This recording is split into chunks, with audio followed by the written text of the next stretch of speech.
الی الله والله یسمع تحاورکما. خداوند شنید صدای اون زنی که آمد پیش تو شکایت شوهرش میکرده که ازش مظاهره کرده. و بعد خداوند گفت چرا این همه دروغ میگید؟ کی زن مثل مادره؟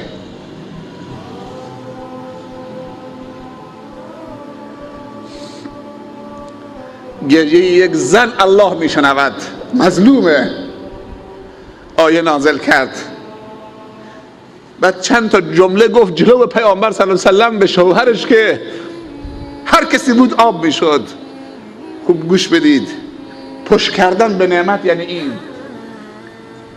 زنه به شوهرش اوس گفت که مرد وقتی من جوان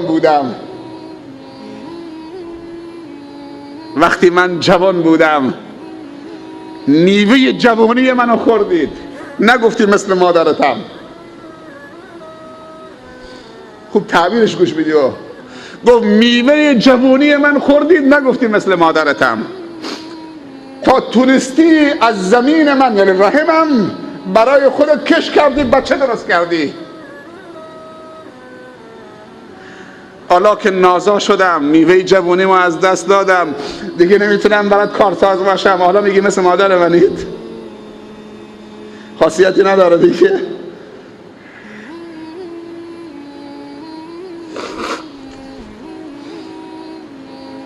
گذشت تا رسید خلافت عمر رضی الله عنه، امیرالمومنین عمر. چند سال گذشت؟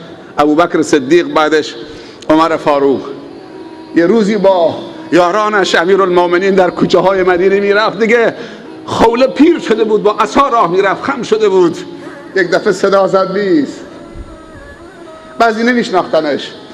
نزدیک 1 ساعت سر و پا عمر رو نگه داشت، عمر رو نصیحت میکرد. به عمر گفت که یادته اول عمر بودی، بعد شدی عمر، بعد شدی امیرالمومنین، لقب گرفتی امیرالمومنین، خلیفه مسلمین. خدا چطوری داره تو رو بالا میبره، امیرالمومنین خلیفة المسلمین. بعد نصیحتش کرد، گفت اتق الله یا عمر، از خدا بترس عمر. عمر کسانی که نصیحتش میکردن رو سرش میذاشت. ما امروز اگه کسی رو نصیحت کردیم دیگه تا آخر عمر با من صحبت نمیکنه.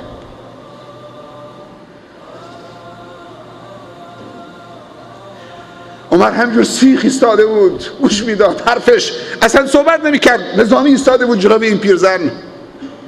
تعجب میکردن یاران عمر، ایستادن یه گوشی که این پیرزن کیه بگه که عمر رو این همه معطل کرده. سر صدا بلند شد، ور عمر رو کرد به اطرافیان، گفت میدونید که این پیرزن چه پیرزنیه که من 1 ساعت ایستادم سیخ منو نصیحت میکنه، دست از پا خطا نمیکنم. گفت این خوله بنت ثعلبه است، این زنیه که خداوند صداشو از بالای 7 آسمان شنید، آیه دربارش نازل کرده. کسی که خدا حرفش گوش داده آیه نازل کرده. عمر کیه که حرفش گوش نده؟ اگه تا صبح بیسته من وظیفه دارم بیستم سیخ. ادب رو نگاه بکنید.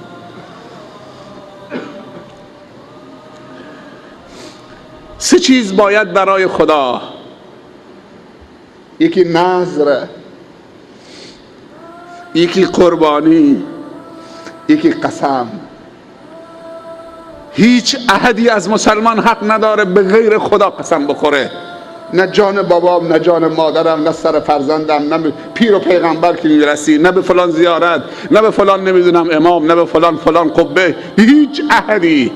قسم فقط 3 تا لفظ داره، والله، بالله، تالله. هر کسی قسم به غیر خدا بخوره و غیر خدا را بزرگ بکنه در مقابل خدا، همون چیزی که بهش قسم خورده سبب بلای ناگهانی جانش می شود. چقدر روزانه قسم میخوریم؟ حتی قسم به خدا خوردن هم درست نیست. که بی خود و بی جهت گاه و بیگاه خدا رو پایین بیاریم. پارچه میخواد بزنه، خدا وکیلی که متر این قدره، جنسش اعلاست، حالا مارکش عوض کرده. کفش میخواد بفروشه، خدا رو میاد پایین. آب تو سطل میگو کرده، رو سطل ترازو گذاشته، آب ریخته روش، سبدم زیرش سوراخ نداره که بره، نه که خب وزنش میره بالا. خدا وکیلی که این فلانه. وقتی که میگوی کمی آبش تمام شد، خوشتر شد، میبینی 2 کیلو کمه و این 2 کیلو میخواد بخوره، میخواد نطفه ببنده، میخواد بچه درست بکنه با این 2 کیلوی حرام. ویل للمطففین. هرچی سخنرانی برای شما کردن روی منبر تو خطبه ها، همش درباره نماز خوندن بوده و طهارت.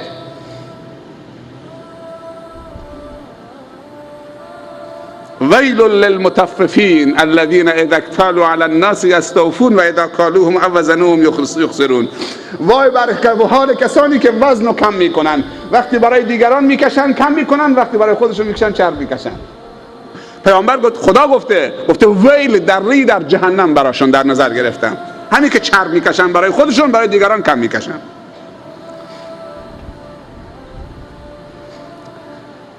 قسم به غیر خدا شرک است.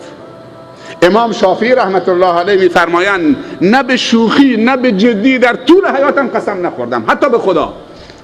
قسم کسی میخوره زیاد که شخصیت نداره، کسی حرفش قبول نداره، تو جامعه وجه نداره، ضعیفه. حتی قسم به خدا خوردن کار کسانیه که انسانهای ضعیف و دروغگو و بی شخصیتن. انسانهایی که شخصیت دارن حتی به جدی هم قسم نمیخورن، به خدا هم قسم نمیخورن. قسم دادن در یک حادثه است، خونی جنایتی در کاره. قاضی میطلبه طرف و میاره روز جمعه، اول نصیحتش میکنه اعتراف بکن قسم نخور، بذار کل زندگیت بره دنیات بره قسم نخور. کنار منبر روز جمعه بعد از نماز عصر میرشونه، مردم میرشونه. اگر نصیحت ها رو قبول نکرد اون وقت قسمش میده، عاقبت قسم هم بهش میگه. 3 کارم باید از خدا طلبید: یکی فرزند، یکی شفا، یکی هدایت.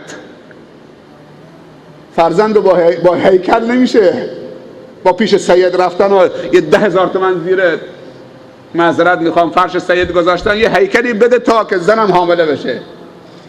با گل خوردن نمیشه، با قند خوردن نمیشه، باید خواست خدا باشد.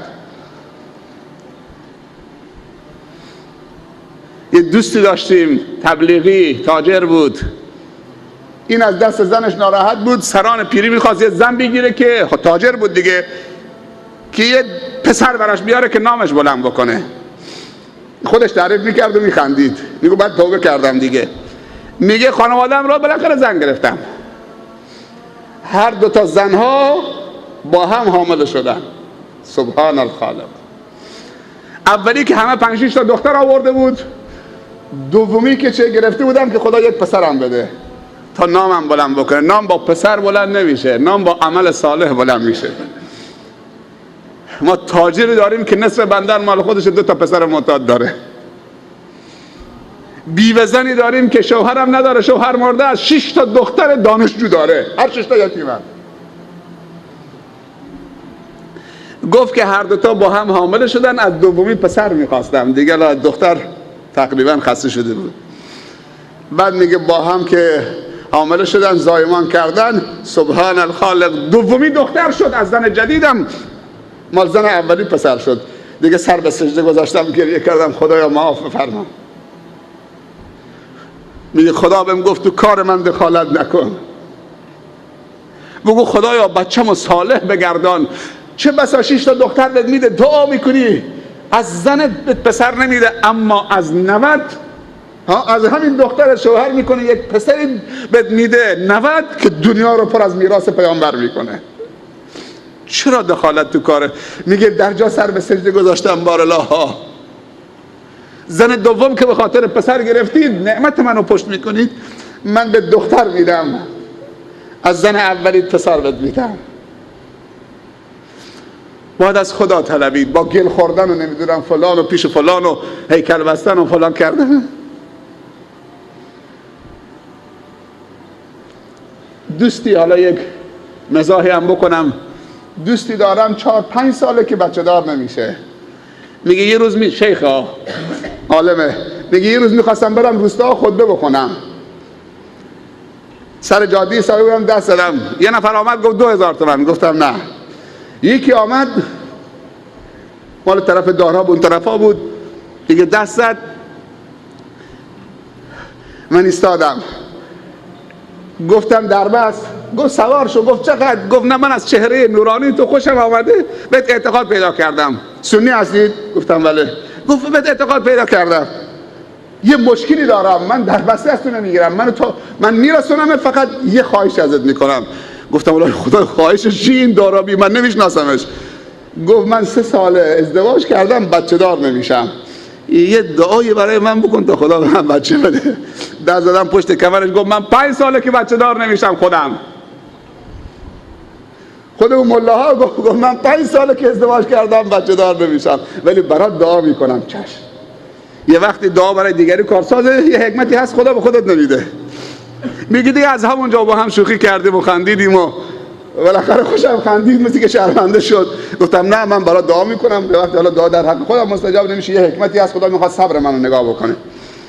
کسانی بودن که بعد از 14 سال ازدواج شدن، الان همون دخترشون حافظ کل قرآنه، بعد از 14 سال هم دانشجوست، لیسانسشو گرفته، هم حافظ کل قرآنه، ولی 14 سال صبر کردن، همش به دعا متوسل شدن. این 3 چیز باید برای الله، 3 چیز هم باید از الله طلبید. 1 بچه، 2 هدایت توفیقی از الله بطلبید تا خدا دلهای بچه ها و جوانای ما به طرف دین بچرخانه، هدایتشون بکنه، کمکشون بکنید، براشون دعا بکنید تا خدا هدایتشون بکنه. اول ما و شما رو هدایت بکنه. بچه فرزندان ما، دوستان ما، همسایگان ما، هدایت تنهایی خوش نیسته. تو اگر هدایت شدی همسایت هدایت نشد زجر میکشی، مؤمن زجر میکشه. به گفته علامه اقبال لاهوری همه به هم وصلیم، انما المؤمنون اخوه. گر در یمنی چو با منی پیش منی، ور پیش منی چو بی منی در یمنی. من با تو چنینم ای نگار یمنی، خود در عجبم که من تو ام یا تو منی. چین و عرب همارا، هندوستان همارا، مسلم هی هم وطن ہے، سارا جهان همارا. چین و عرب مال منه، هندوستان مال منه، مسلمان هر کجا که باشه هموطنمه، سارا جهان همارا، کل جهان مال منه. اگر هدایت میطلبی برای همه همسایگان، بچه های شهرت، محلت، برای همه انسان های کافر حتی. این 2 چیز. 3 شفا فقط باید از الله طلبید. اذا مرضت فهو، حافظ کجاست؟ فهو یشفین، آیه قرآنه. بله، الله ادب و یاد ما میده که مسلمان وقتی مریض شد بگه الله یشفین. ما اول میریم زورمون با دکتر میزنیم، بعد حالا که دیگه دکتر اگه مؤمن باشه، بعضی دکترها دیگه کار به بنبست که رسید میگه کار من دیگه اینجا کارساز نیست، طب من، هنر من دیگه فقط 1 در برات مونده. دکترها اگه بعضی دکترها مؤمنن، دکتر میگه تنها نجاتت این که فقط الله فرجی بکنه. ولی چه فایده؟ روز اولی که میخوای بری دکتر یه صدقه‌ای بده، یه دعایی بکن به دوستان، به دار و تحفیظا که سرشون تو قرآنه، به مدارس دینی، به طلاب، به انسانهای صالح سفارش بکن برات دعا بکنن. بعد که دعا کردن حالا پول تهیه بکن برای دکتر. وقتی هم دکتر میری اعتقاد به دکتر نباشه، اعتقاد به شفای خدا باشه، دکتر کارسازه. ولی بعضی دکتر خدا میدونن، آقای دکتر دستم به دامنه، تو رو به خدا، تو رو به هر پیر و پیغمبری که میرسی بچه منو شفا بده، بچه منو علاج بکن، بچه منو فلان بکن. ما کسانی داریم که تو خانواده 5 تا متخصص جراح و پزشک دارن، بچه‌شون مریض شد تا آمریکا بردن مرد. ولی تو روستا هم هست که به دکترم دیل میرسه، پیرزن گریه میکنه، دعا میکنه خدا چوکم شفا بده که دیگه هیچ مالم اینیم، همون دعاش باش میده خوب میشه. خانواده‌ای بوده 5 تا متخصص و جراح داشته، نتونستن بچه‌شون رو نجات بدن، دکتر متخصص جراح تا آمریکا فرستادن، پولم داشتن. روستایی میاد از همه جا حیله ها قطع می شود، فقط خدا خدا می زند. معمولا روستایی ها صافن، خدا خدا خدا، بی رنگ و ریان.